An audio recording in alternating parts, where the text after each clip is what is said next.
Welcome back to A Drink with Crazy. My name is Royce, also known as Runner, and that is my phone. That is insane.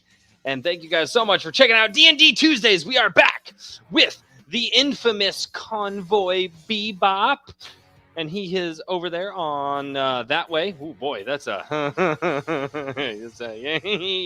he's in that general direction. You can figure it out. I am everywhere and nowhere. I am everywhere and nowhere, he says. Convoy, how you doing?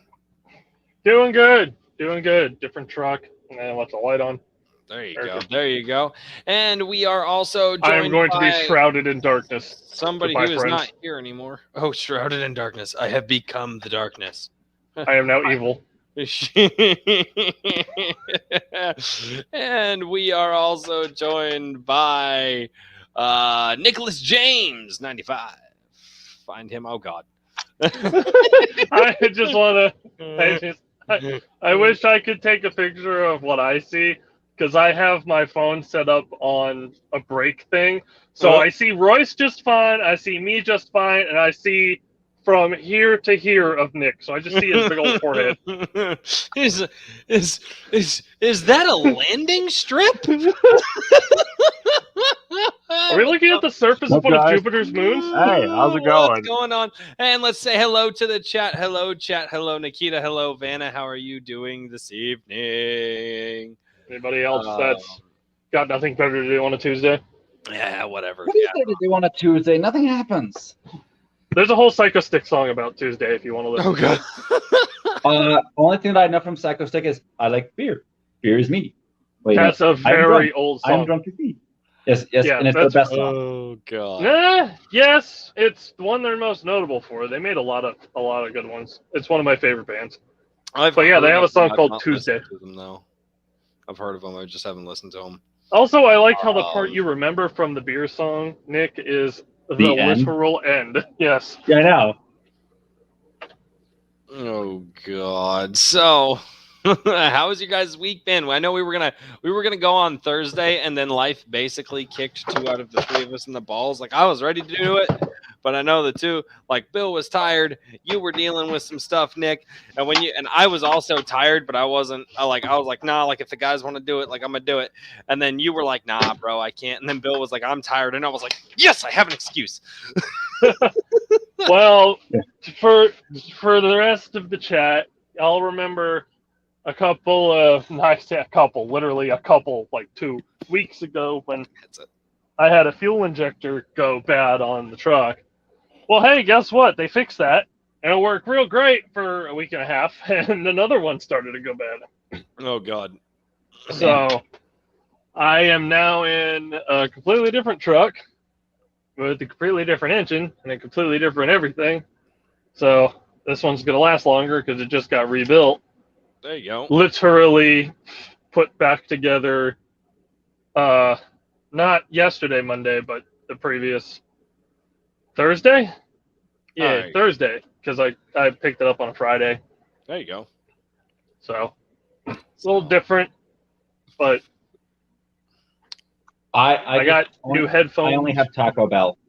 I don't have a new truck. You gotta throw, dude. The best thing on Taco Bell is you gotta go and buy like the Hell's Kitchen like 5-pack of like the hot sauces, and you gotta get the ghost pepper hot sauce. It's really, really good. It's not like that's not even a joke. I'm not making any jokes right now. It is the best freaking hot sauce to put on Taco Bell. Like like it's great. Like we ended up tagging Gordon Ramsay one night. It's like, hey, your hot sauce makes Taco Bell better. On Twitter, it was great. So cool. Before disclaimer, I'm hoping to get a phone call from the shop sooner than later here. The AC compressor on this, they believe is bad. So yeah. I don't get AC while I drive, which sucks, but it works while I'm parked, so at least I can sleep comfortably. Yeah, Nikita, no, hot sauce is my jam. Like, these guys can tell you, like, hot sauce, if it's hot as fuck, I have it. Nope. Hey, Mama Runner's in the chat. Hello, Mama Runner. There we go. mm, Now I can see the whole screen. Yeah, there you go. All right. Oh, wait, I guess I can show this. So that's where Hey, I Roy. had the phone setting on. Am God. I ready for Dune? We What? need the spice. We need Bring me the The spice is the key to space travel. The spice expands consciousness. I love that. Oh. Shows the cat like totally lost in the sauce of catnip, and he's just like, "Spice is vital to space travel."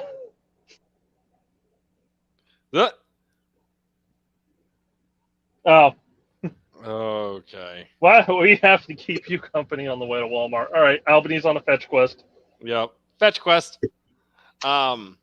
which is a good segue into storyline. D&D. Storyline. Yeah, tonight we're actually going to talk about story crafting, like building a story for it.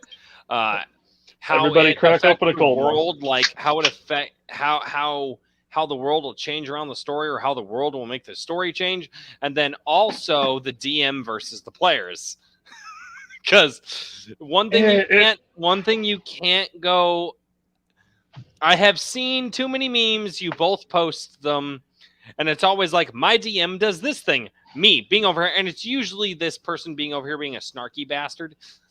And so the whole idea behind this is like, well, let's discuss this. Let's talk about, Well, like here's the thing.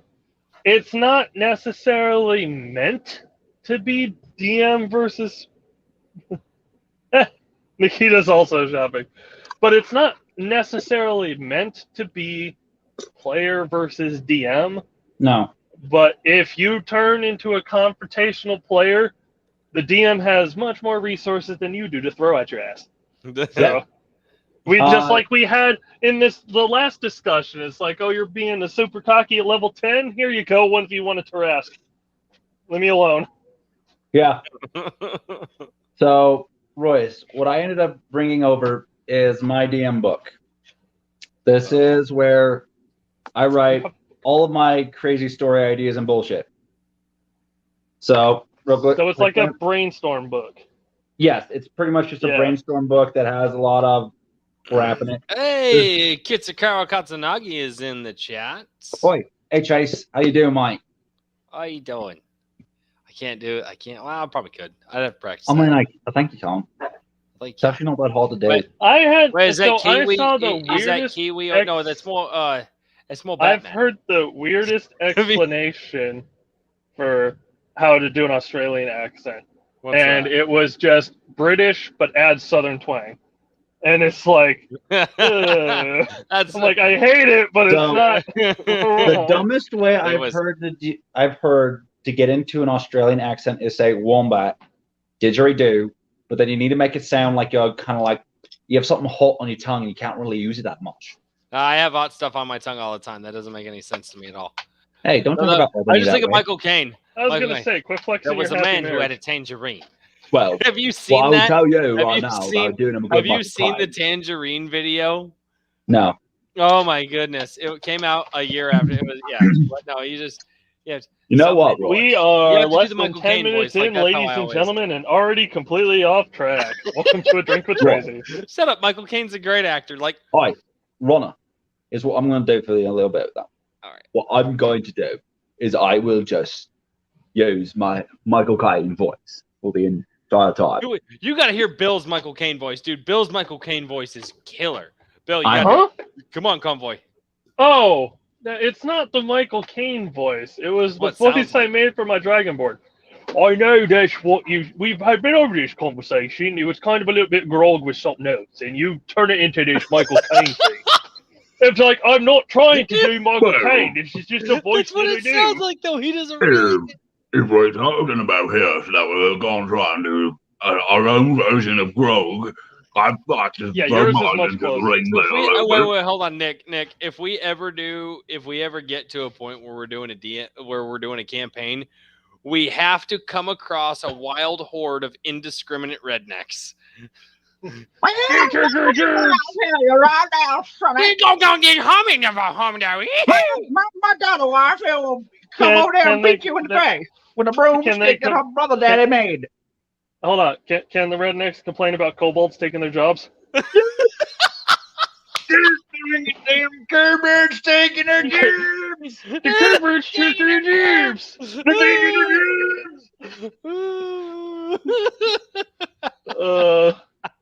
Oh my God. So And okay, now so that we're never getting monetized.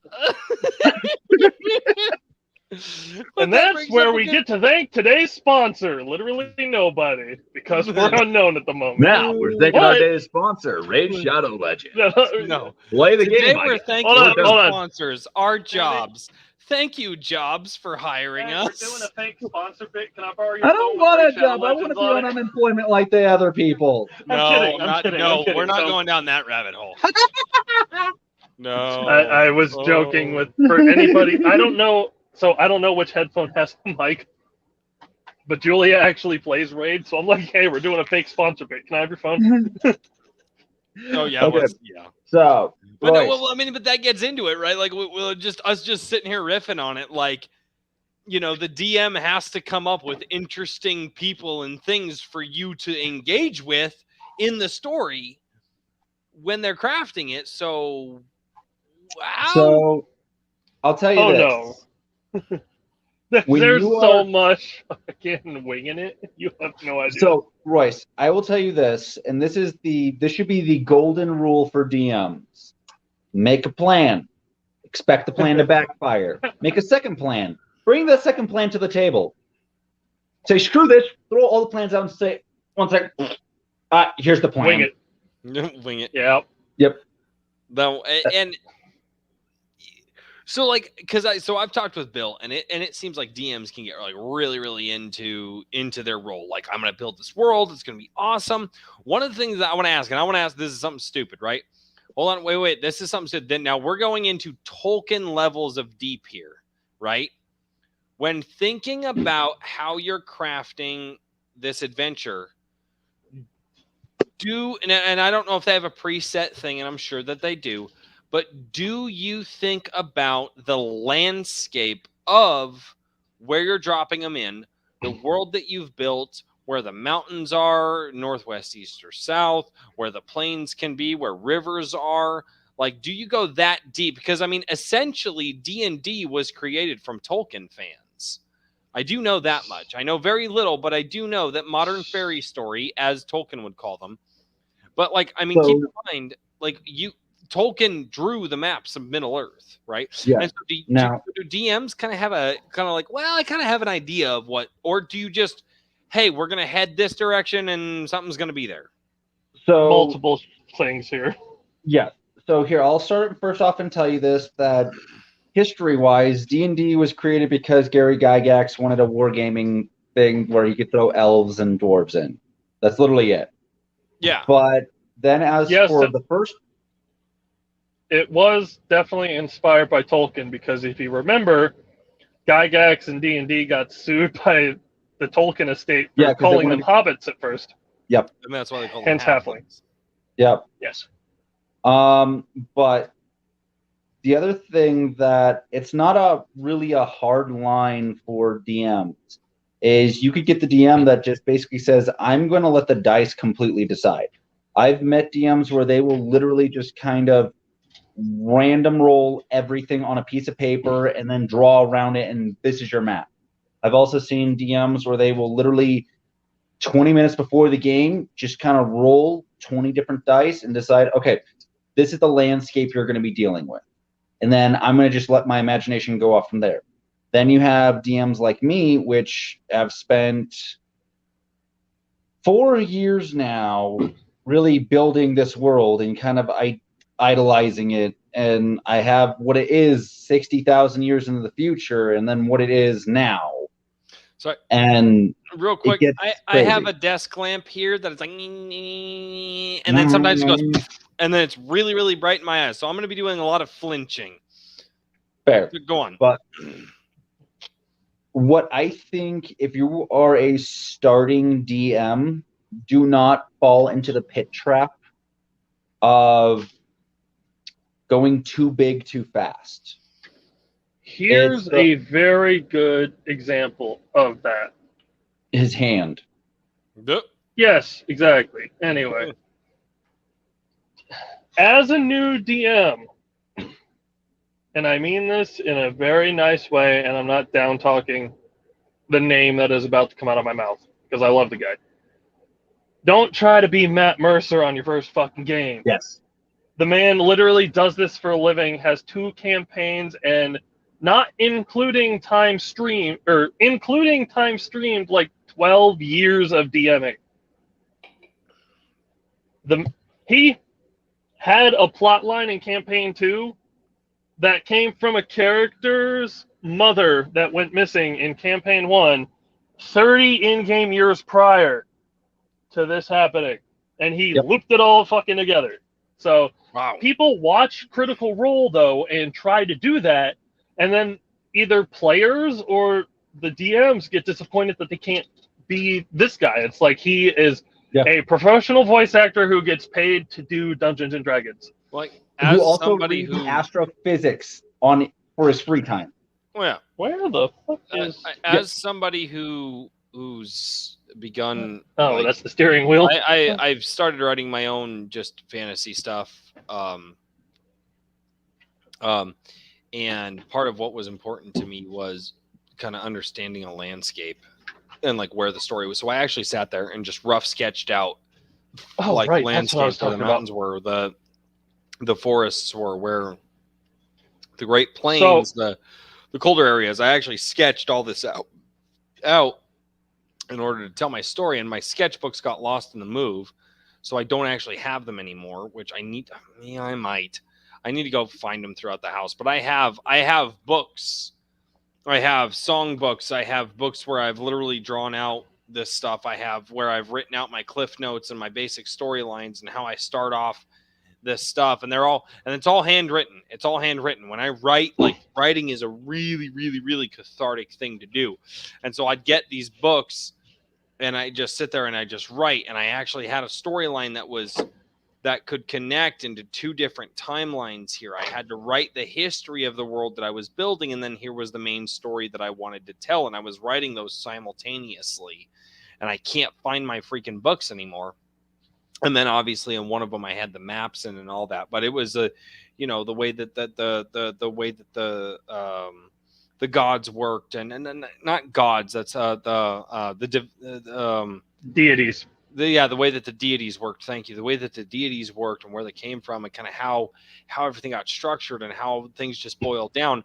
And I was literally writing that story in one book, and in another book I was writing this other story that I wanted to tell. And part of doing that was, okay, I just did this thing over here in my main story, and I need to figure out how I answer it over here in the history, and then kind of figure out how to do that. So like, I am that person. I was literally writing 2 things at the same time. So, and that's like what I do. So God help y'all if I ever become a DM. One sec before I forget to literally answer your question about doing the landscape. It is important to do, because depending on what landscape you're on, just literally imagine it like Pokemon. Different weather, different creatures. You're not going to find an ice giant on a tropical island. Unless there's a portal in the middle of the island or some shit. I think I would enjoy a story that takes place over like the Digi world versus like Pokemon, because the Digi world, they were always in a different landscape in every episode, in Digimon. And so you got to see all this different stuff kind of play out. Now, I understand that that's not a possibility entirely, but it's not exactly ruled out. But knowing that, if the players choose to go right or go left here, like, okay, the players can go right and they can follow the stream down, and this stream will lead them into a desert, or they can go left and the stream will take them up into the forest, which go to the base of a mountain, and then they can come to some sort of like, settlement or whatever. Like, is that stuff a thing? Like, is that a thing? Is that like, because in my mind, that's how it all goes. So this light is really annoying. The best way I can explain it from my point of view is, when you are sculpting a world, best thing to do is start small and think of a singular town, and then start going from there. Because if you start big and go, all right, this is the world. There is north, south, east, and west, and there's also west over here where it shouldn't be.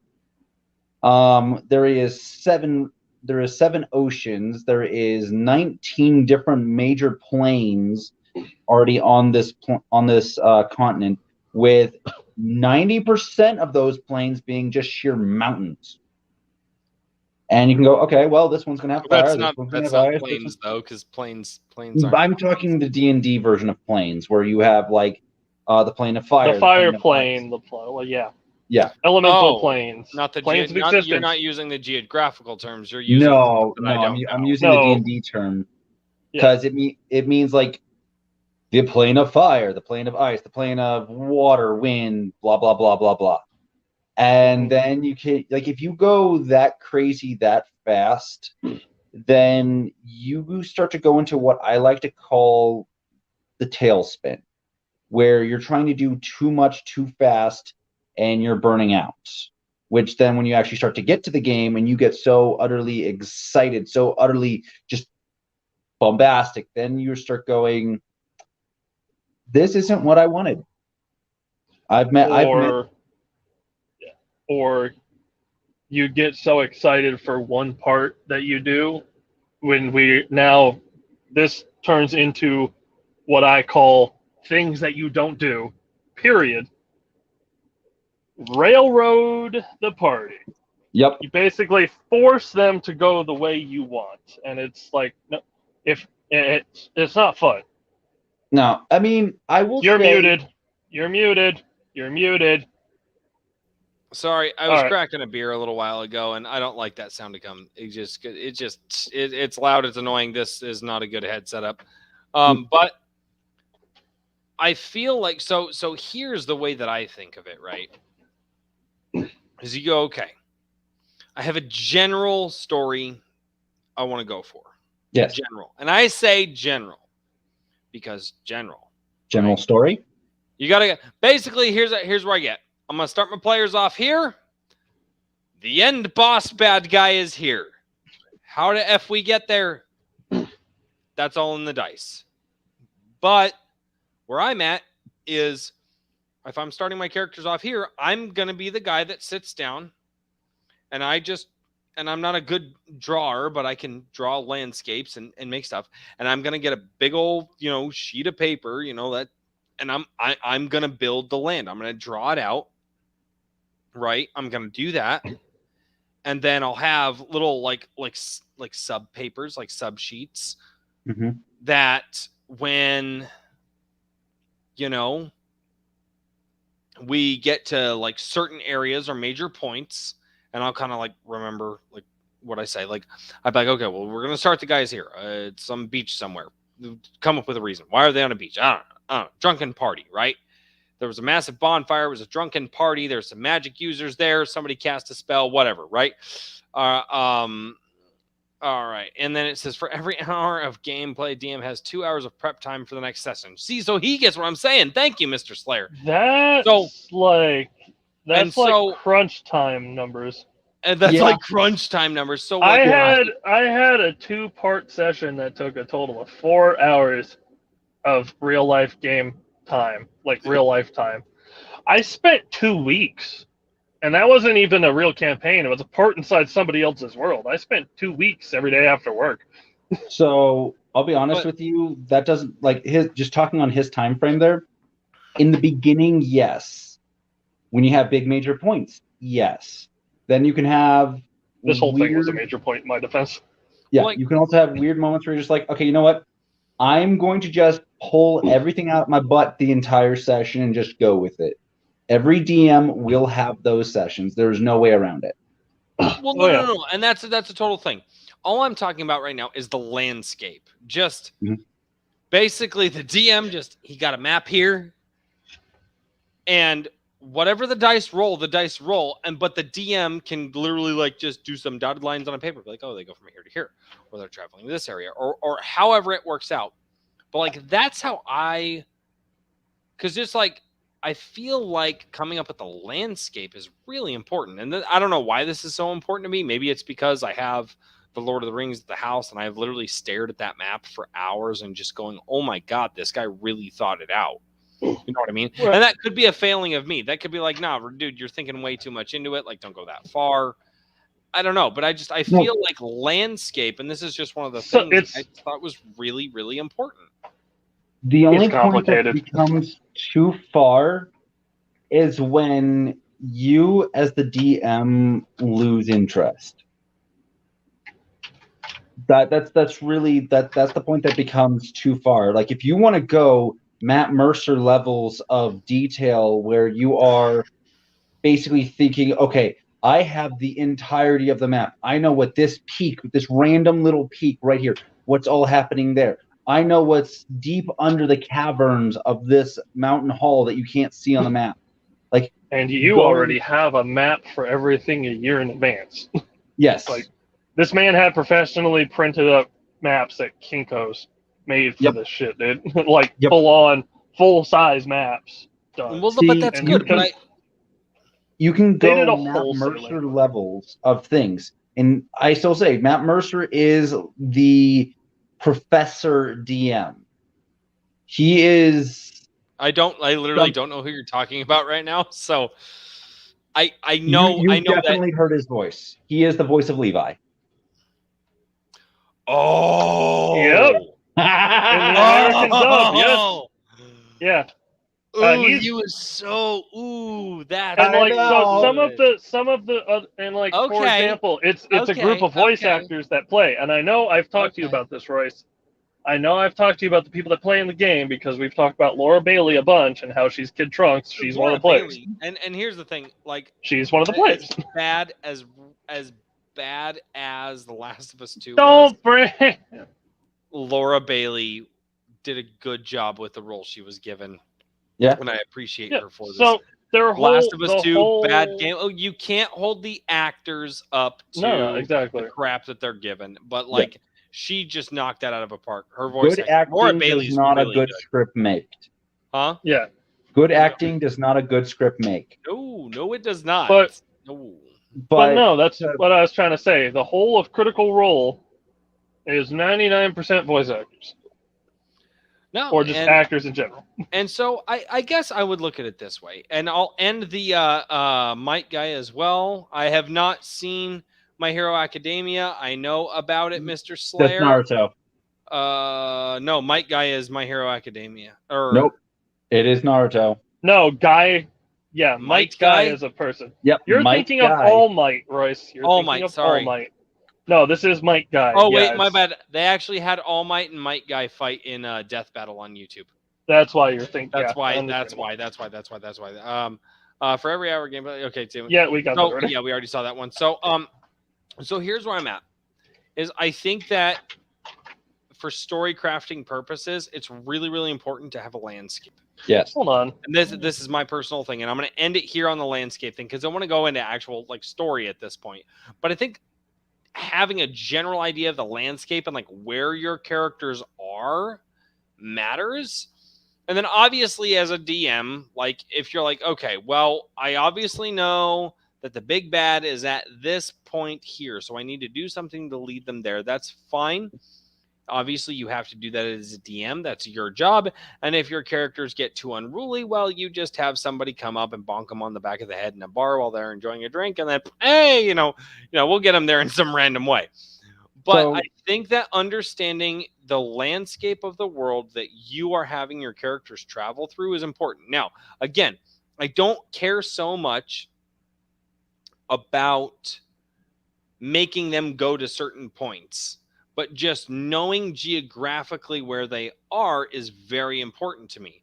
So you build the map.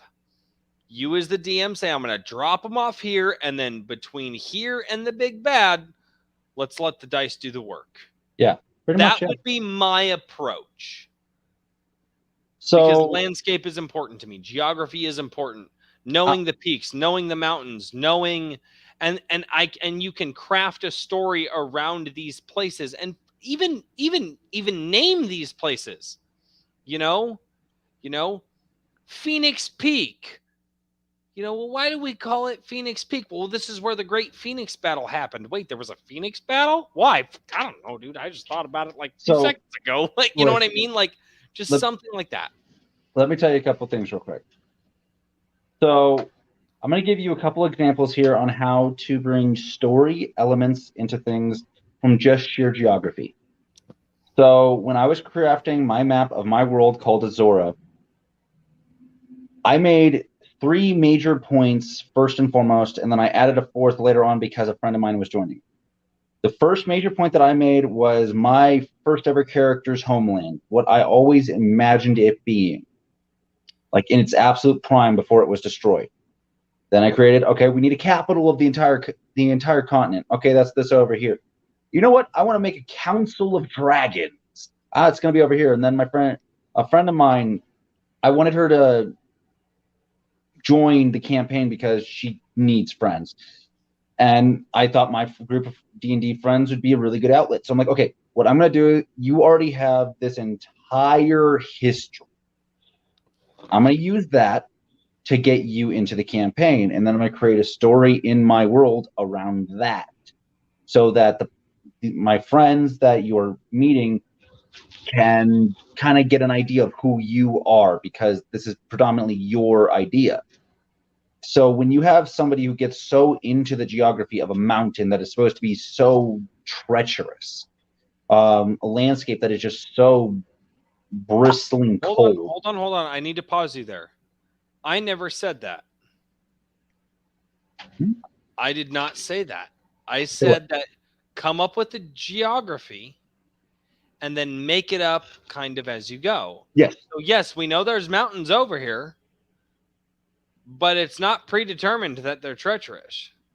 They're just mountains. So no, I'm giving an example of what she came up with. Oh, okay. And then I brought that in. I misunderstood. I apologize. Yeah, no, she made that whole background of that. I brought that in. But then what I did was I made, okay, this is called the Dragon Council. This area right over here, this is just called the Dragon Council. Okay, why? There's a council of dragons there and they rule the world. What do you want? Okay, well, we want to know more about that. Go there. Okay. And then when you get there, you find out that there is just this small little village at the base of this giant pillars of 9. And that dragons just decide, this is my nest, and screw the rest of the world. Screw the rest of the world. We're going to keep the balance here and maybe kill everybody if we want to. And decide it that way, because when I first came up with the Dragon Council, I was like, I have no clue what this looks like. I have no clue how this is going to go. All I know is there are 9 dragons that live on these peaks, and half of them are evil, half of them are good, and there's just this one overseer that keeps everybody in check. That's all I really know there. So I want to... Yeah. This is a thought that I have. Is it possible for a DM to get the players into the creation? Like, let's just say the DM is like, so, because I need to ask this question. This is actually really important for the story creation side of this. Is like, okay, so you walk into a town, and the DM and DM's like, okay, so you walk into a town and you're all looking around, and he just decides to pick on a character, and I'll just be like, and while they're looking around, just to the left, Convoy Bebop sees, and then I have him answer that. Okay, not quite that. Because is it possible? You need to plan ahead if you're going to do something like that. You need to actually sit down with the player. What I'm saying is, like, so to literally construct a town, and I can. I've actually literally drawn up plans for like airsoft fields that I want to build one day, and literally like they get really crazy. But Convoy, you there? Yep. But that would be my thing. Is it possible to have characters and be like, the characters look around and they start commenting on the things that they see, and then just kind of do a round table. What do the characters see? And then as the DM take that information in, like the guy could be like, I see a dark, like, is that a thing? No, I mean anything can be a thing, but that's just asking for trouble. Yes, because doing something like that, you have to plan ahead. Like what Slayer said, for most DMs, for every hour in game, there's 2 hours out of game planning that hour. If you just say, okay, so you enter a town, you see around you that there's this tavern over here, but as you look to your left, runner, your turn. Yeah, you're 99% of people you say that to, Royce, are going to be like, well, what the fuck? It's not my fucking job. Yeah, they're literally going to freeze. They're going to go, this is why we do these streams, because I enjoy listening to what you guys talk about, and I'm trying to figure it. Fuck. Yeah. Oh. Yeah. But Royce, what you basically just said was you're like, yeah, can I hire a ghostwriter? Except for it's my friend. I don't pay them anything. Yeah, pretty much. Yeah. Well, and obviously this wouldn't be this would not be the entirety of the campaign. This would be like. So yeah, but then the problem there is you do that without planning ahead, without telling them about it. You do that once, and your whole party's going to go, well, this motherfucker didn't think of anything. Yep. And then why are we even here? Yeah. So literally, there's a Facebook meme that I, till this day, is one of my favorite D&D memes. And then somebody is like, why can't I just make a D&D game, DM it myself, and play myself so it goes the way I want to? A couple hours later, Twitter note, I have been informed that is called writing a book. Yeah, you shared that with me. So, I'll tell you this. If you want to get creative with your players and get them involved in it, I have done that before. I've had friends where we will sit down before the game, after the game, a week after a game, and we will just go, okay, your character wants to do this. Your character lives in this land. You want to do this at the end of the day. Here are the rules on how to do that. And I like to call it, you're having a council with the DM where you're trying to say, okay, hey, my family comes from this really treacherous peak in the middle of nowhere where we basically built a castle out of the bones. We have this mystical wall of ice with this magical white dragon stuck in it. Okay. With her husband, Eustace Spag. Sorry, you said middle of nowhere. Yeah. And as a DM, you want to go, okay. Kids love that show. As a DM, you want to go, okay, you're giving me a lot of place to plan out. Okay. But then they want to go, can I plan it out? Can I plan out the crypt? Can I plan out what the throne hall looks like? Can I do that? And you go, yes. Now, then you can say, would you like to DM that? Because this is how I learned how to DM. Because when I was in a previous campaign with Kitsu, who is in the chat, his name's Chase. He's awesome. He's my first DM. Is he still though? Maybe he might have us muted streaming on Twitch right now. But stupid lurkers. So he's cheating on us. That's what you're saying. Yes. He is cheating on us. But he let another player, who is also one of our viewers from time to time, Kayla, DM us a couple sessions. And what he did was like, okay, these are the ground rules. I will throw curveballs that you will not see, that you will not know, that you personally will not know about. You'll be DMing it. You'll be running it. You'll be having them do all of the dice rolls, tell the story here, just so you can kind of get your foot wet. That's what I like to call an experienced DM, basically being the safety wheels on a new DM's bike.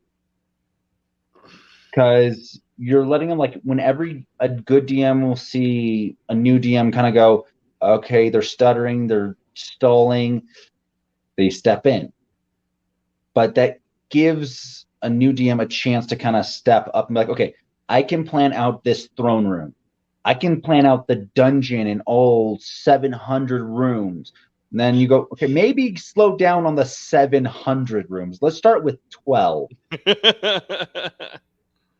Let's do 12 and we'll see how we're feeling after that. But when it comes to planning a story, first and foremost, what should be in the forefront of any DM's mind is the players.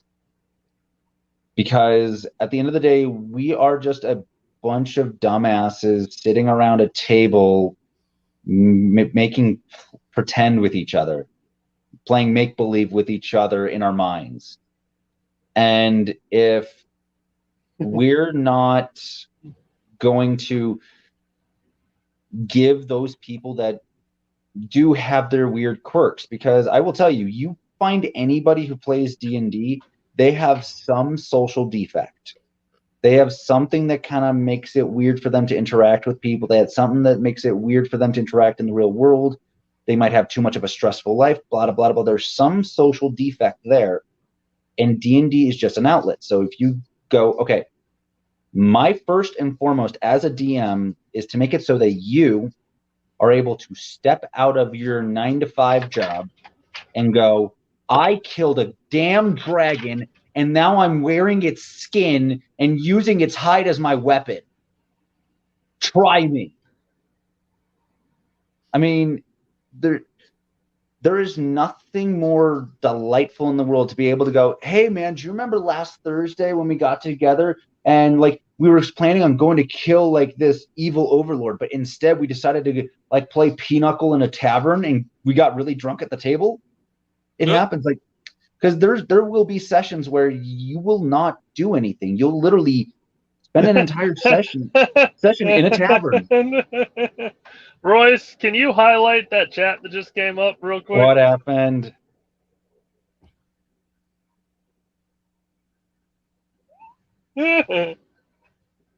Yeah. Royce's social defect. But Nick, will you slap her for me, please? With I love. can't do With that. love. That's With spousal love. abuse. With love. It's spousal abuse, man. No. With love. With love. For me. For me. This is a PG-13 stream. I mean, only if she says okay. Hold on. She knows it's for me. She'll say okay. So let's see. She probably just replied.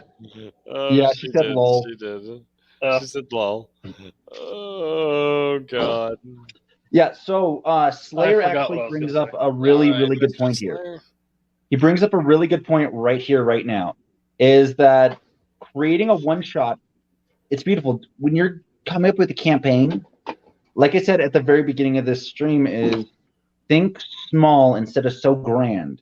Coming up with a one-shot is fantastic because first ever campaign I ever created was a one-shot. And it was because it was fun. The idea was stupid simple. You guys are in a cabin in the middle of nowhere, and you literally have to find your way out of this cabin. That was it. It was, okay, are there monsters in this cabin? No. It's a maze. Okay, then what's the real hook of it? Is you woke up here and you're just pretty much stranded. Then you find a dead body, then this, that, and another thing. Start small. Start with a one-shot.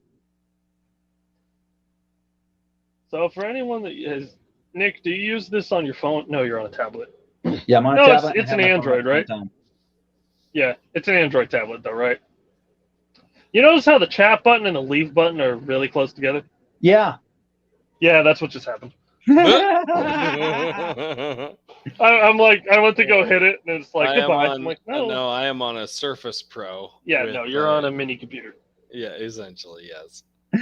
Oh, God. That's Royce, you started something in the chat. I did. And I don't apologize. Can I bring up the chat? No. Just go to comments. Yeah, no, I see it. Yeah, Can't hit the back button. I hit the back button, I leave. No, and so when crafting the story, like if your whole thing is like, okay, I'm gonna craft a story, and then my players are just not gonna do the story, and then I'm just gonna have to like rando some stuff. What's the best way to do this? Because from talking with you guys, the best way to come up with a story is like figure out the start point, figure out the end point, and just kind of let it roll in the middle. Outline. Huh? Make an outline. Yeah, but if the outline doesn't matter, like... Yes, it does. It does. Because you need key story points. Yep. Okay. But getting to those key story points is all up to chance. So you kind of can nudge them in a direction, but once again, bringing up a meme, you want them to talk to the dark guy in the tower, or in the tavern, the dark shadow in the corner, covered in dark cloaks, and they're going to ask, what else is in the tavern? And you're going to come up with a random drunk goblin to the bar. The motherfuckers are going to go talk to the goblin to the bar because he's got a funny name. It always happens. Yep. They're going to eventually talk to the dark guy, but they want to talk to freaking Ned Schmerkel, the goblin artificer hanging out at the bar because his wife kicked him out. Yeah, no, I don't know, man. I had a moment where I was starting. He's writing it down. That was from a meme. I said the name wrong, but I had a moment where I was just bullshitting with everybody. It's like, okay, you're in a tavern. It's dark. It's dreary. You've been writing very hard for the last 7 days. You get in. You ask for like the first kind of gruel that you possibly can. You sit down at your table. You notice about 15 feet away from you, there is this guy garbed in black leather. He has glowing red eyes. He's smoking a pipe, and you can just see out of the pipe comes skull and crossbones. I literally had a player go, okay, not dealing with that. Not my problem. No. What's over here? Yeah. I've literally had that happen. I think it was the black leather. I think if you would have said clad in pink leather, that would have been a very... Yes, you would have been like... Wait a minute. The funny thing was, I came up with the stupidest thing after that. I was like, okay, what you see over here, there is a 2.5 foot tall gnome. They're like, we're talking to the gnome. I'm like, I didn't even describe him. He's 2 feet tall. What do you want from us? He's 2 feet tall. What do you want from us? Oh, but God. No, first thing a DM when you're starting your world is think about your players, because if you just say open it up to everybody, then you're opening yourself up to a lot of unknowns. What I've done with my most recent campaign is I've specifically chosen my players. And then I kind of planned it around them. Hi, Charlie. But know your players is the very first thing a DM should do. Next is kind of create an idea of the world that you have.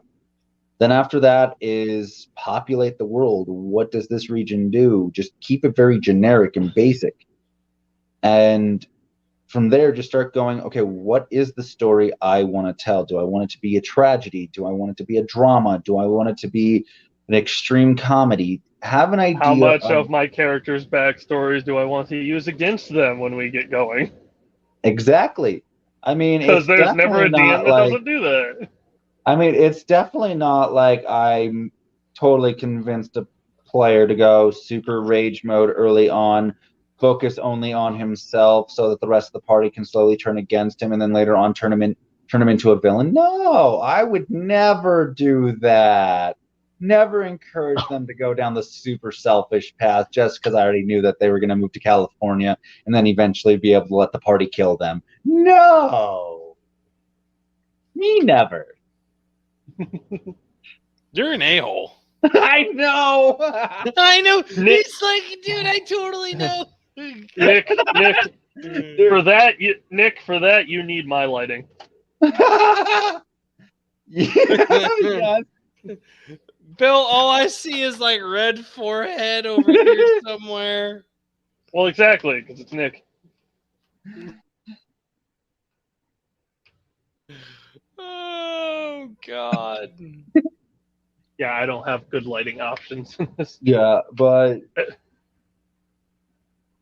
thing is, like, to answer that of what I just brought to the table, he's always wanted to play a villain. He's always wanted. He's mentioned many times in the past that he's wanted to be evil. Wait, what do I know? You I don't know. totally, There's you totally know more what you stuff in just the back. described. Oh, yes. So, I have a question. Uh-oh. Is this a possibility? Just because I like coming up with stuff. So let's say like I'm one of your players, Mm-hmm. and I spend time and I draw up like this map of this world, right? Just a map. I don't name nothing. I just be like general. Like here's some mountains here. Here's a stream here. Here's a plains here, and I roll it up and I put it in a thing and I mail your ass the thing and I say, that's the landscape. You figure it out. Is that something a DM would do? Yes. So, and that just say you can name it, you can figure out where we're gonna go, but here's the map. Yeah. And I don't know what nothing's called, and I literally don't name it. I just here's. I'll give you a legend. It's like this stuff looks like grass, ergo it's plains. This stuff looks like I'm having mountains. audio issues. Oh God. Yeah, I can hear you. And the short version is yes and no.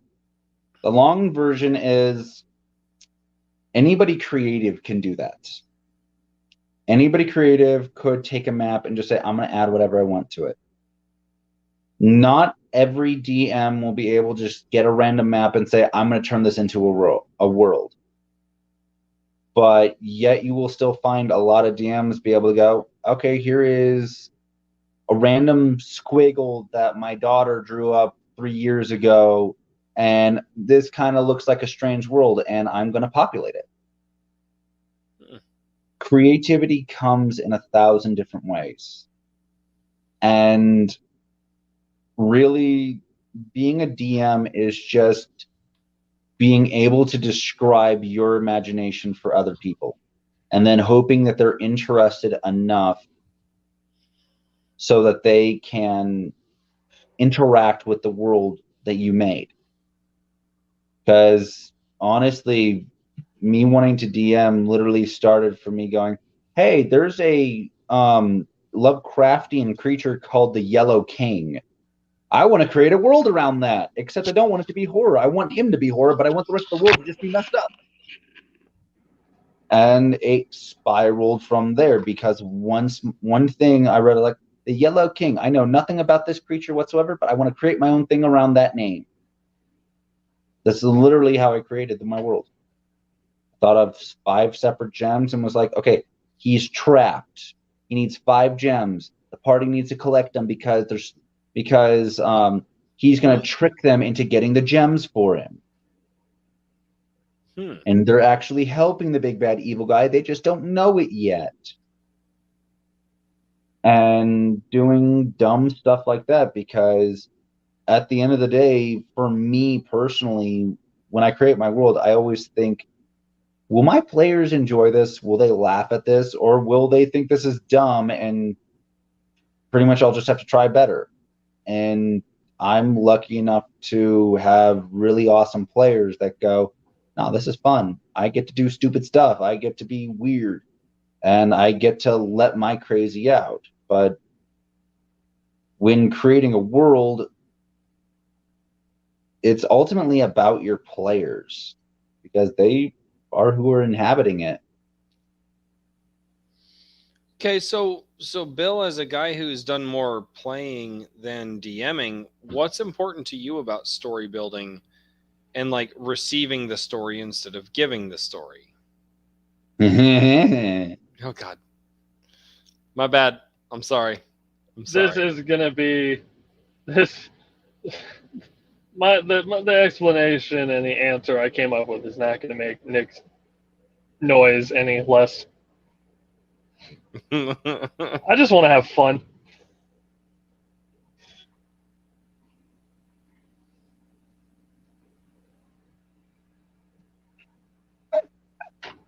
Yep.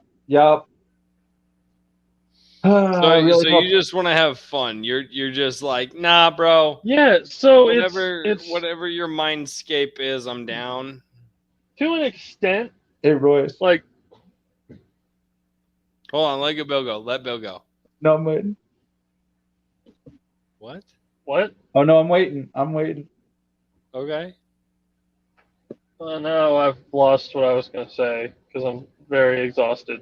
Sorry. So You completely. too, dude. I'm totally exhausted. Slayer's newborn character was birthed from his mom's sister's side. That's the look I wanted.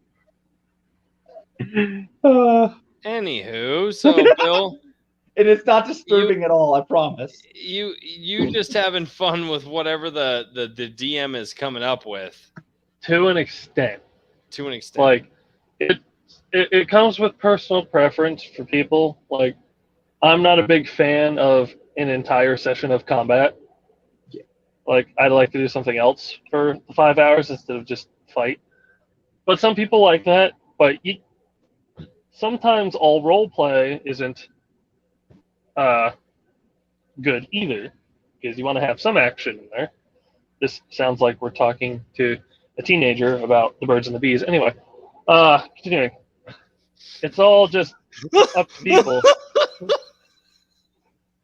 What? The chat. I'm missing something. What are you missing in the chat? I don't know. I'm not getting any notifications. He's behind. It's fine. Yeah, it just says he manages to keep my attention all the time. I don't see anything new in chat. Oh, because nothing new is in chat. Yeah. Oh. Yeah. How? He's behind. It's fine. It's fine. It's fine. You mean academically or? Sorry, I don't know what we're talking about. It's Intelligence 6. Anyway. Hey, I have a player who has intelligence is 4. Yeah. But no, it's an escape. D&D is an escape. You know, that's like kind of like the current problems in Hollywood we're not going into because this is the wrong stream for that. Yep, that's Thursday night. I know, but it used to be an escape, and D&D is still that thing. And if it's not an escape that you're looking for, it is.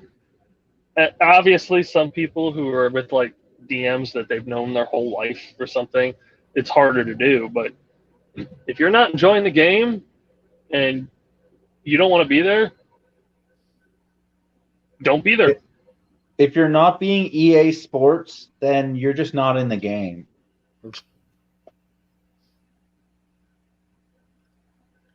I feel like he has reached the meme persona of his personality. Haven't we all? Yeah. I've seen well, you there, at least Bill. 2 I've of seen us. You there. Yeah. Yeah, I Captain Semantics over here. I'm like, Bill, that's not how that works. And Bill's like, no, bro, what you don't understand is, and I'm like, oh crap. If these specific 5 things happen, then it does happen that way, which it is has true. before. He's live trolling me. That's how Bill do to me. But in building a story, know what your players want. If you're able to give them an escape, if you're able to give them wonder and the feeling of reading Harry Potter and the Philosopher's Stone for the first time, if you're able to give them how he said the Philosopher's Stone. Yeah, because I'm not a That's what it I'm is. not a filthy plebeian. I know. I just wanted to mention you he hails the basically British. That's all I'm saying. You gotta figure out if your players want to be like dark, gritty, epic, Emo. like Fellowship of the Rings, epic level, or again, It's Always Sunny in the Forgotten Realms. You got to figure out like what the mood is. Meme Edgelord. Don't forget about Meme Edgelord. Oh God. Do you want an entire party of rogue with no parents, desperately trying to find an adoptive father? Like, do you want that kind of campaign, or do you? Wait! Don't we just call that shit some fucking hood rat or some trailer rat shit? Hey, Bill. No. Bill and I lived in a town. We could show you the trailer rats. Hold on. Hey, Bill. They scurried about. Hey, Bill, I got a story hook for you. So you have 5 players. They're all rogues. They all have the exact same parents, and you kill that. You at the very first 5 seconds of the session, you kill their parents in front of them. Welcome to the game. Have you seen that prompt for? It's like it's a party of all like half orc, half this, half that. It's a whole party, and they're trying to find their father. And it's like at the end of the game, a bard just walks in the bar and he sees them all, and he's like, "Oh shit!" It would be Scanlan, and you know it. Yes. Oh God. All right. Good old Scanlan Shorthalt. Oh my God! You tried to hit on your own daughter. In my defense, I didn't know. I didn't know she existed. Yeah. Oh boy. Oh boy. And she Welcome tried to to kill D&D, him, everybody. and then they became business partners boy. under an alias, run a Dunkin' cartel. Donuts, It's a whole all I thing. gotta say. It sounds like ridiculous. Yes, Ridiculous 6 is just a D&D session. Oh God. Hey, you got that notification before I did. Yeah. So, anything else we got to talk about story crafting and like what we should look at and All how right. we should? Let's open it up to the chat and let's give them like 5 minutes to throw in a question, I think. See, chat. Yeah. Chat, it's up to you. It's up to you, glorious chat. Chat, be glorious. Ask questions. Do this thing. Come on, I like- chat. Ask questions. Chad. Come on, chat. Come on, chat. I haven't gotten Be I haven't Chad's gotten chat. into the storytelling part Hey, of it. chat, do you need a Red Bull to punch a wall to grab your question? We're antagonizing the chat. I don't think I've ever seen that on YouTube. Come on, chat. Do it, chat. Do it. I know. Do it. Do it. Join the dark side. Do it. My favorite antagonizing of chat is one of the YouTubers I watch playing Pokemon, Wait. and I got the he jacket. names the rival chat. So when Oh, it's no. like when one of them brings out a Pokemon, it's like, all right, chat, which one of you dumbasses? It's like, which one of you? Oh God, Something, dark side. dark side. Something complete. Oh, I that feel was like you such guys a are good doing a movie. video that I don't and that I am unaware of. Come on, chat. Oh, it's the second Family Guy Star Wars movie. Oh, I have actually not. I've only seen bits and pieces of the Family Guy Star Wars. I actually want to see like Watch actually it. It's so good. It's so good. It is 100% worth it. Buy it on Blu-ray.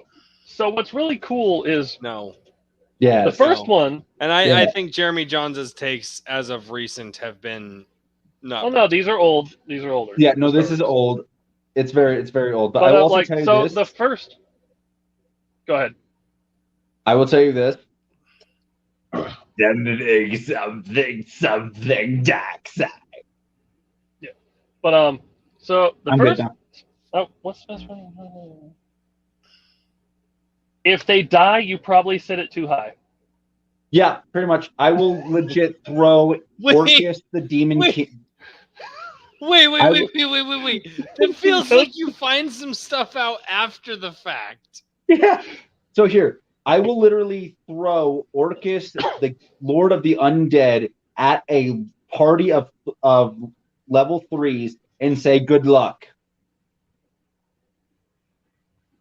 I will do that. Hey. I mean, how do I keep my party from accidentally killing an escort for a quest? You don't.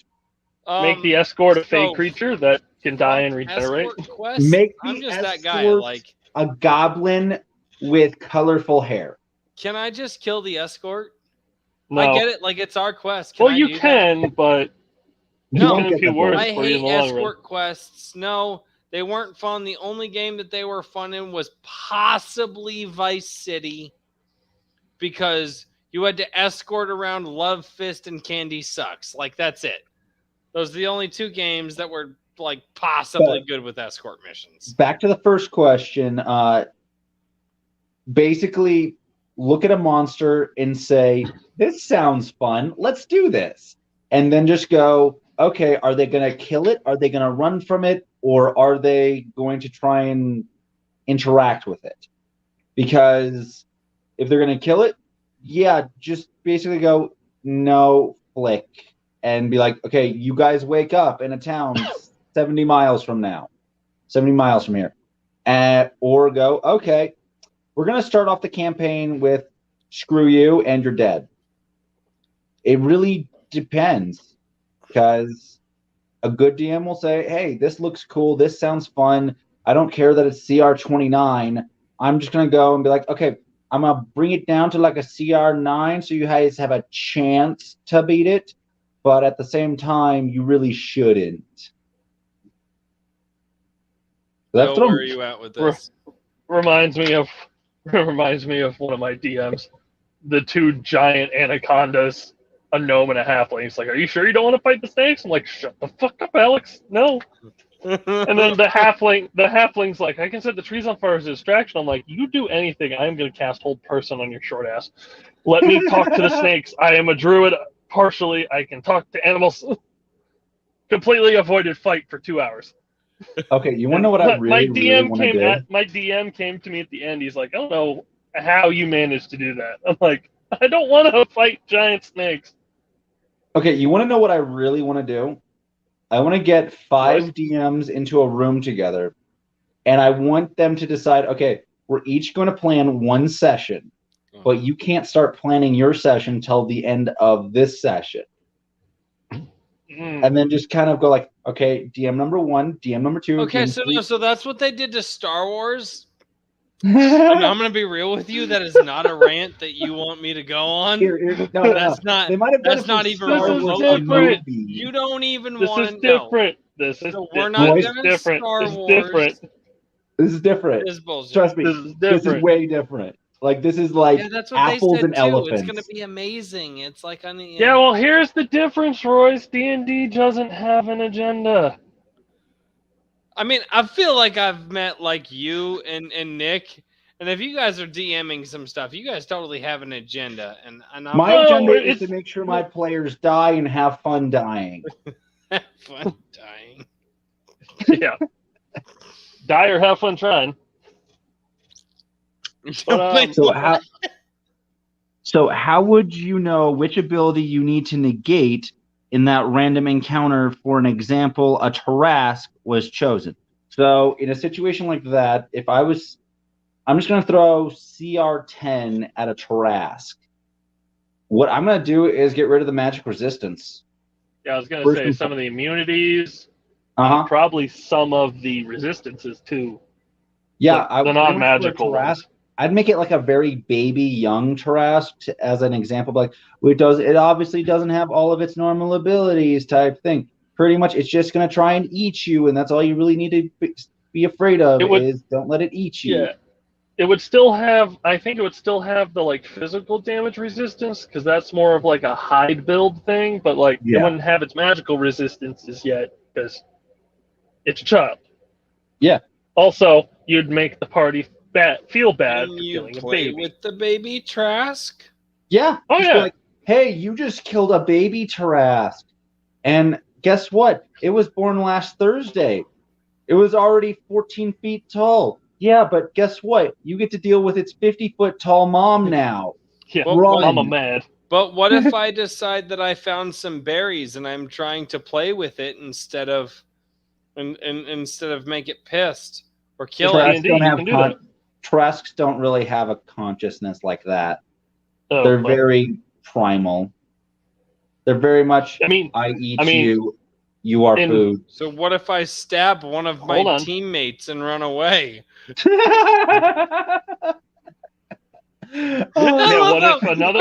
if another one of your teammates? Bill, I say that and Bill goes, and then you just laugh. That's a personal thing for me because personally, I despise inter-party PvP. I guess. I would also not like that. I would also not like that. That was just a joke. But like in a game like this, like I'm starting to realize pranks are one thing. Tripping your party member to a Tarrasque is another. Okay. So, Bill, I have a joke and then I have a small story to tell you. So the joke is, so you want to know how you outrun a bear? We'll be right back. Have slower friends. No, trip your friend. Yeah, no, I've seen that one. But the story I want to tell actually happened this last weekend. So, I kind of forced a little bit PvP because I knew like they have no weapons at all, and I just kind of want them to waste a little bit of time. They're not going to kill each other.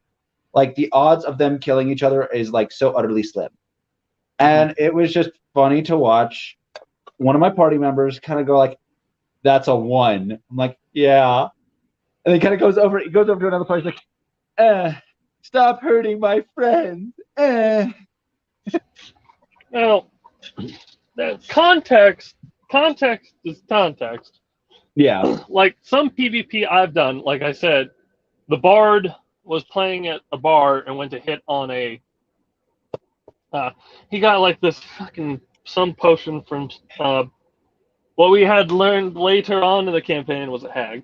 It was a love Screw potion. you, Chase. Screw you. He put it into the drink of what turned out to be a full-on orc princess, basically. So I had story-driven PvP because she went like head over heels for him as I'm walking up to the bar as a cleric, and I'm like, "Hey, I'm an ordained priest. We can do this marriage thing." And then like he pulled me off to the side at the end, and he's like, "You got to help me get out of this." I'm like, "Oh, don't worry, I have a plan." And then I didn't tell him at all of the plan, and I actually cast disguise self to be a high elf woman, and accused him of cheating and leaving me like I was his wife. And he just ran. He was stunned because I didn't tell him what was happening. You want to know what my plan would have been? My plan would have been death. Fake your death. I liked my option better because I also didn't tell him. Chase, I won that fight and you know it. Screw you. I think Nick is lying. No, I won that fight. It wasn't even close. Oh God. I literally designed a character to kill him and everybody else in the party. Yeah. But speaking of, back to PvP. Yeah. There is inter-party PvP where it's fun. And that is called Dream Sequence Battle Royales. Or everyone's asleep and you wake up in a freaking battle zone. You're all suddenly level 20. Go. And then the druid usually wins because they true polymorph into a fucking adult dragon. Every time. I love how Nick's just like, yeah, you're right. Well, dude, it's so broken. Wild Shape at level 20 is so broken. Use Wild Shape as much as you want. Oh, we're talking about that one. Oh, okay. I misread. Yeah, no, it was Barstil versus Granuel. Yeah, it was a totally different fight. I still beat him in the end. You may have won the battle, but I won the war, bitch. Oh, you may have my arm, but I have your life and your soul in this little jar. What? Don't you look at me like that. If you have me as a player, I still have these 5 teeth of mine. My teeth, mine. Oh yeah, Royce. If you get me in a game, especially with a DM like Nick, that face you have right now is going to be permanent. I hate you both. I just want to build a world. Okay. Here's what I'm gonna build. I'm gonna build a world where a body part, no matter how small, will fall off every day. And unless we beat this motherfucker in like 45 days, because it's a plague. It's a plague. We don't know why it's happening. Unless we beat this sumbitch in like 16 sessions, y'all are fucked.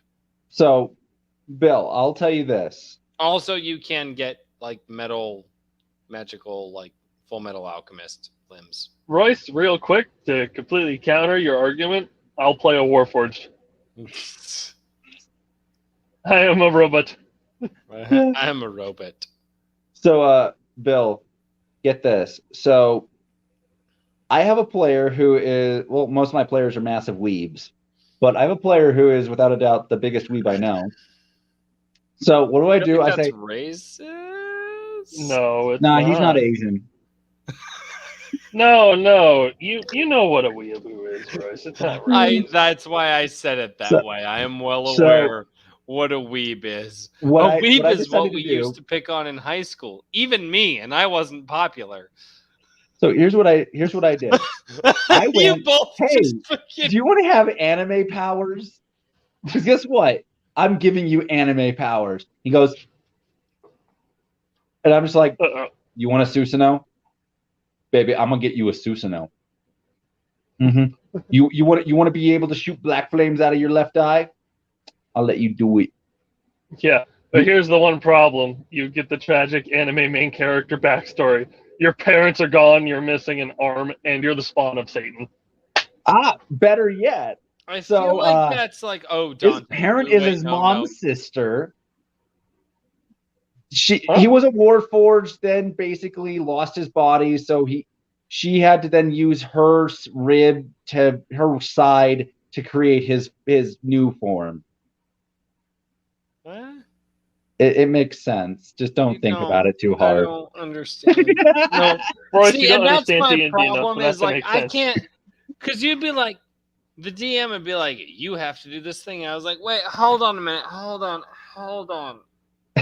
Well, yeah, you that's said earlier in this part that this thing and what you're saying right now doesn't work because it contradicts this. Like all I do is think about well, here's it. the thing, Royce. The best part is you would be complaining about that to an NPC in the game, and eventually the person you're talking to will get just as fed up with your BS as we do. Yeah. I hate you both. And then threaten to not pay you. Yeah. Because here's why the thing. are they paying me? Because you it's do a it well. quest. That's what quests do. What It's do you a mean? quest. Because you took the quest and because the king said do it or die. Wait a minute. Am I offering services? What's going on? No, Yes. you're on a quest, and I'm like, You have a sword. That's a service. okay.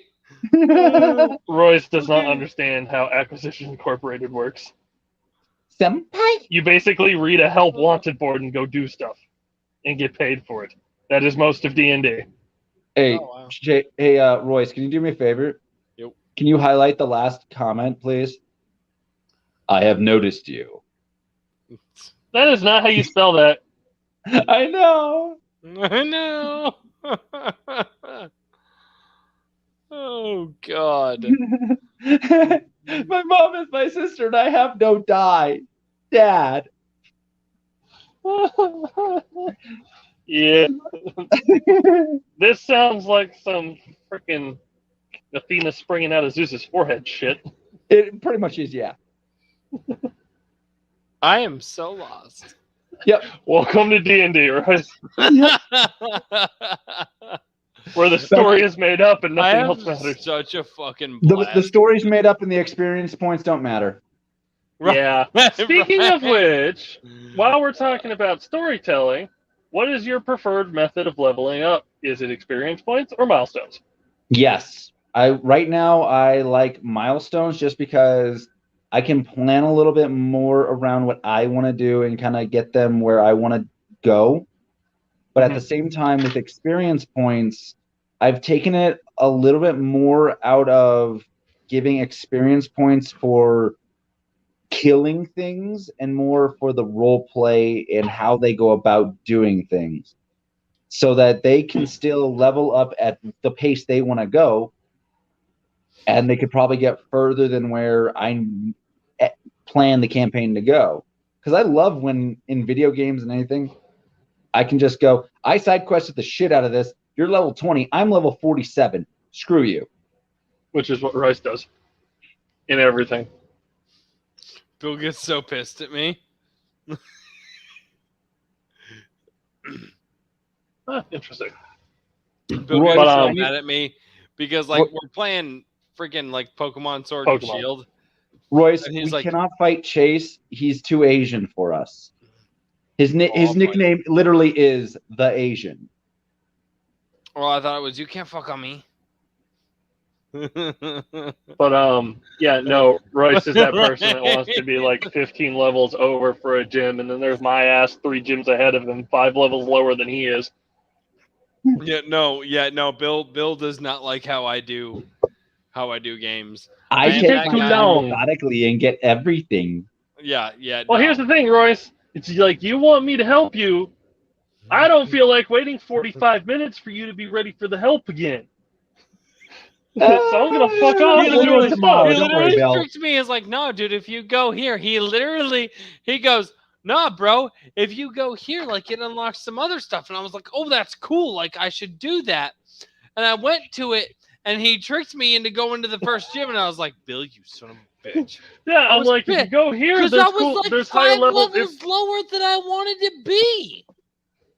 Yeah, I hadn't Which hit was the first level gym. he needed to beat the gym anyway. No, like I did that to him like 4 times in Pokemon Sword and Shield. So I'm like, hey, if you go this way, it unlocks this part. So And he's like, awesome. I'm like, haha, new story point. You can't go back.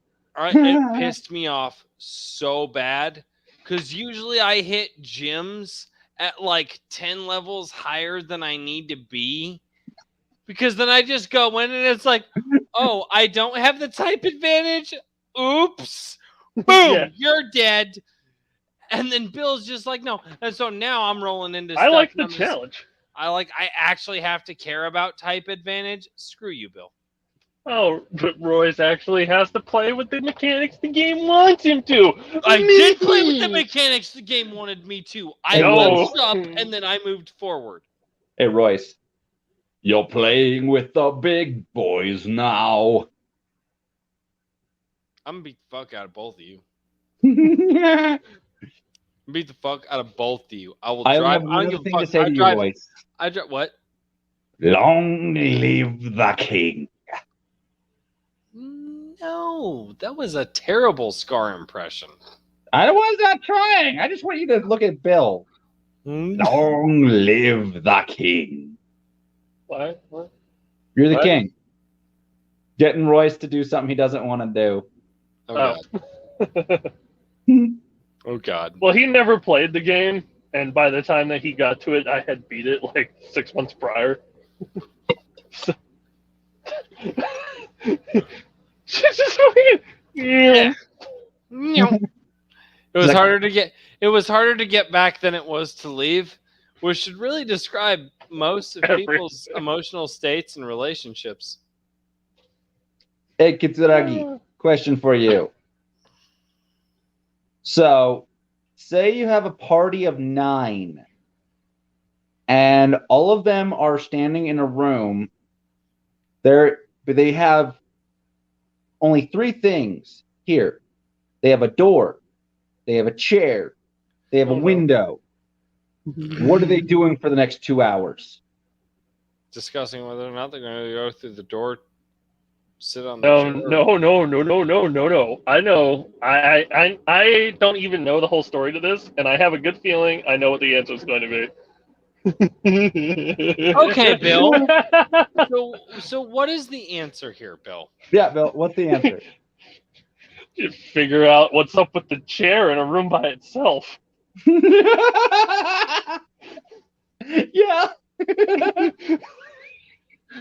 Why is there There has to be a reason the sitting in chair's this here. room? Was it a tortured chair? Is it a magical chair? Is it a living chair? We must know. We need to know what type of wood this chair is. How old is this? Is the wood sentient? Was it blessed by a god? Are there move Why marks? isn't my identify spell working for the chair? Like, Yeah. things Are must there need to know. scratch marks on the floor from where the chair was moved? Which one is a mimic? Yeah. Is it a mimic? Yeah, that's another thing you need to find out immediately. Also, my personal favorite thing about the chair. What does the window taste like? Oh God, I remember you telling me about that. I had a friend of mine. I did a one shot with him. He is without a doubt the craziest person I've ever met. So I put him in a room with a door, a window, and a chair. So what he does is he goes up to the chair. He starts caressing the chair, telling. So he's like, "Yeah, when I was really little, my mom left me in a room alone with myself, and I just didn't know what to do." He just starts doing. He starts telling the life story. Then he goes and he finally like, oh, I forgot. I wanted to ask you a question. What does the window taste like? All right, guys. I don't think the chair is real. I didn't annoy it to death.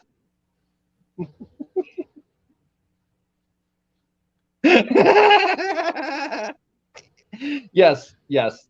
So what ended up happening was. So here's where I'm at. Here's where I'm at.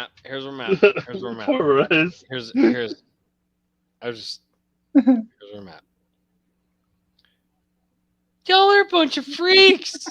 Like, and not even like freaks. Like, oh my god! Like that's what's like, literally. Why not both?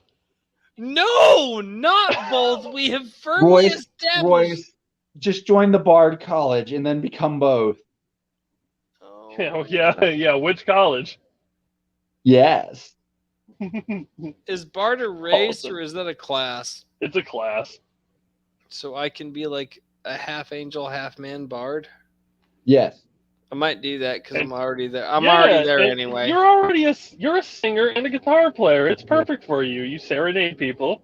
And actually, Bard, their musical ability is their magic. So actually, like on the rando, I can come up with like some stuff to actually like sing and whatnot. So yes, I could do that. I could. So what you're telling me is you are Dandelion from The Witcher.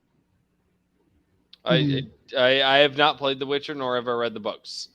Have you seen the show? Or watched the show? You don't know how to toss a coin to your Witcher. Oh, Valley of Plenty. Oh no, I do, because I listen to Dan Vasc. Yeah, toss a coin to your Witcher. Oh, yeah, but he's the Bard companion. Yeah. Oh, Valley of Plenty. I think it's really high up there, and this does some stuff with his voice that I can't do, and nor am I going to try. I can hit it. I can hit it. Yeah, but are you in key? Shut up, Royce. Yeah. Hold on. I can hit that note. No. Yes, let's argue semantics. It is my turn. He is in key. You didn't specify what key, but he is in key. No. No. I'm not. Oh, fucking forget I'm fighting band nerds now. Now I have to get my band nerd shit out. All right. Royce, you've created a monster. No one wants to see Royce no more. You're chopped liver. Oh, and if they want shade, this is what I'll give you. I love that song. I don't even give a damn. I had that song stuck in my head the other day. That was great. But Charlie, I will let you know, that was my plan to begin with. You're finally catching up, man. Oh, God. All right. I am starting to fade really, really fast. So what we should do... Yeah, it's about 9:45 here. Yeah, I'm fading. Then shall we call it a night? Well, I mean, that's probably. The whole point. It's been an hour and a half. Fading. I know. I'm just saying. Shall we do it because I'm posing like this, and I kind of want to stop doing it.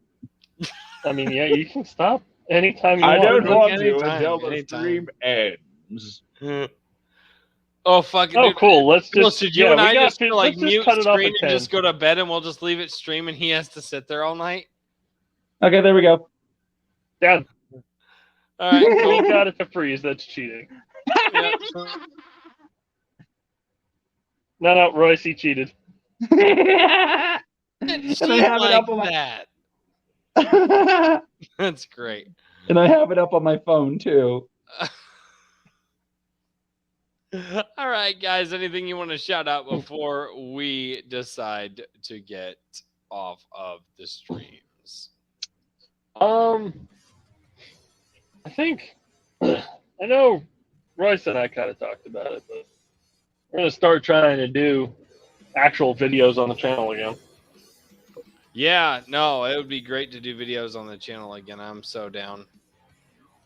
I actually want to do a Ghost of Tsushima Iki Island review. There you go.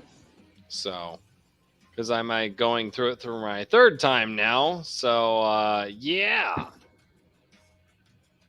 It's a really fun game. It is a blast. Ghost of Tsushima is an absolute blast. He got me to get it. I did. I need somebody to play the multiplayer with me. And Bill, if I have the money on Friday, I'm buying you Ghost of Tsushima. Okay. Soon, Royce. We only have one PS4 between the two of us. So. Well, I can't buy you a PS4 because mine was expensive. I know.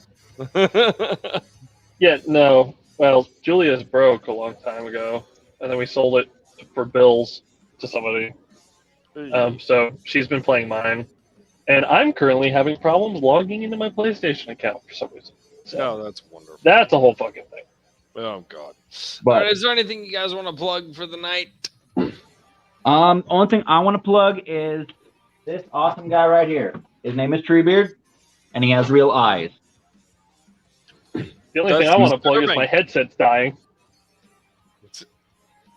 My earbuds are screaming at me. They're at 10%. Oh, it looks really good. Wait, hold on. Wait.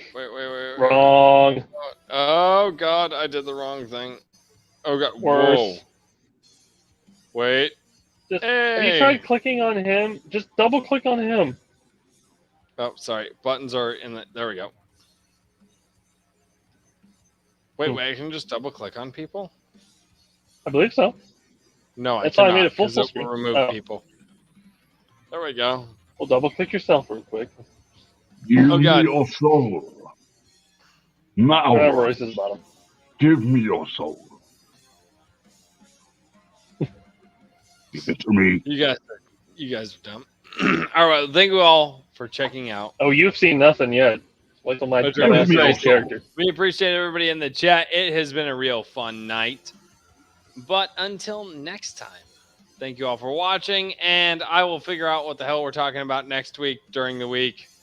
I'm sure there's something in this conversation that was of substance. Yes, next week during the week. Unlike where we normally talk, which is next week, not during the week. How to deal with a toxic player. It's fine. Just let it happen, guys. Okay. What? What's that, Nick? Just nothing, Bill. Definitely nothing about you. Or me. I'm not a toxic player, I promise. I'm not. And Convoy Bebop's out. He's gone. And there's the red forehead of death and the left eye. No, the left eye. That is my left eye. Yeah. Make Bill, a character out of that. I will make sure to ask you next time how to deal with a toxic player. I don't know. You have a week to think it out, my friend. I haven't had that problem. You a lucky bastard. Just wait until we play together. Twice. The closest thing to a toxic player I've had to deal with is Royce in Pokemon. Shut up. I was just trying to level up, you bastard. You were already the level you needed to be to beat the gym. Okay, first of all, you're lying. I was 10 levels ahead of that. Uh-huh. I'm not actually kidding either. I said to beat the gym. I didn't say to have a challenge. I like to have a challenge in the Pokemon battles, not just the challenge is grinding. You must grind in Pokemon. That's the point. No, the challenge is not grinding. This ain't a nightclub when you're 19. Why are you in a nightclub at 19? Who lets You've never been to an 8. It's just yes, I've Daytona. been to an 18-year-old up night. That's where I met my wife. You know this. Yes, but it wasn't at a nightclub. Okay, well, Daytona has plenty that don't check IDs. Daytona sucks. Okay. So next week's topic is Florida, and we're going to talk about Florida. You don't have enough time in the day. So here's the thing: is D&D does not come up with the crazy crap that Florida comes up with. They can, and has happened worse. It's just funnier when you talk what's about worse? Florida What's worse, Florida or D&D? Wait, what? Oh no. Oh no. What? Seriously, what was the question? What's worse, Florida or D&D? D&D. Hands down. Bill, we have no audio. You're not coming through. Nope, I got nothing. What? How about now? Hello? What the hell just happened? Royce, can you hear me? Yeah, I can hear you. Right. I can hear you. Good. I can hear you too, man. Okay. I don't know. I had to do some stuff like that. Yeah, I don't know what's going on. Oh, either way, you can find me on Instagram. All right, guys, we're gonna end it here then. And thank you all so much for joining. This has been a fun stream. Join us next week. Yeah. Join the dark side. No, I'm not dealing with your crap right now. No. We have cookies. No, I'm not doing it. No. Do Goodbye. it. Goodbye. Do it. Goodbye. Do it. Join the dark side. Do it. Bye.